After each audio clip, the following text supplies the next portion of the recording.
आता आपण पुणे आणि मेट्रोबद्दल म्हटलं, राज ठाकरे म्हणतात की पुणे हे अमिबासारखं वाढतंय. म्हणजे त्यात तथ्यसुद्धा आहे, ज्या पद्धतीनं पुणे वाढतंय. आता काहीतरी त्या दृष्टिकोनातून नियोजन होतंय का? या बदलेल का परिस्थिती या पुण्याची? संदर्भामध्ये लोक कुठं राहायला जातात, जिथं लोकांना पाणी मिळतं, जिथं व्यवस्थित त्यांना कायदा सुव्यवस्था तिथं जिथं चांगली असते, जिथं बाकीचं करमणुकीच्या निमित्तानं त्या फॅमिलीला सुविधा उपलब्ध होतात, रेस्टॉरंट हॉटेल बाकीच्या ज्या काही गोष्टी असतात त्या तिथं उपलब्ध होतात.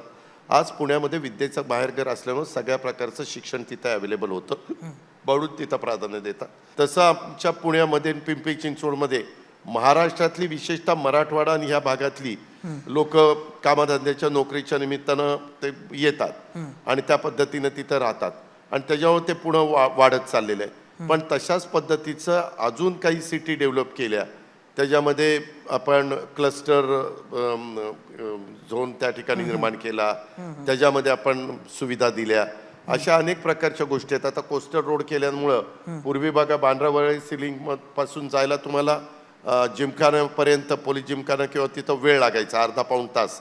आता तुम्ही 10 मिनिटाच्या आत तिथपर्यंत त्या ठिकाणी पोहोचता. पुण्याच्या आजूबाजूला तुम्ही असे शहरांचं आता आमचं रिंग रोडचं काम चाललेलं आहे. हां. त्याची जमीन सगळी अक्वायर झालेली आहे. त्याची 10 टेंडर काढलेली आहेत. साधारण 2-2 हजार कोटीचं एक टेंडर आहे. 20,000-22,000 कोटीचा तो प्रोजेक्ट आहे. तो प्रोजेक्ट झाल्यानंतर आत एक रिंग रोड आहे.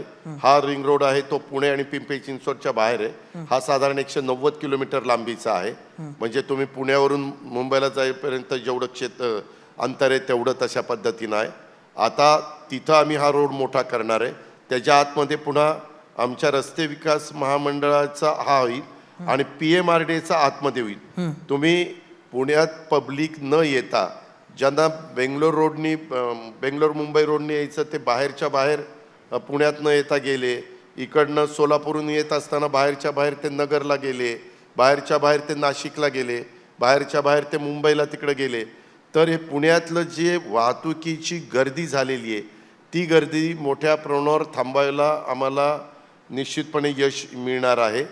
ते आमचा रस्ता पूर्ण झाल्यावर आणि ते मिळाल्यानंतर पुणेकरांना थोडंसं त्याच्यामध्ये रिलीफ मिळेल, हे पण होईल आणि त्याच वेळेस पुण्याची मेट्रो पण अनेक स्टेशनपर्यंत पोचलेली असेल.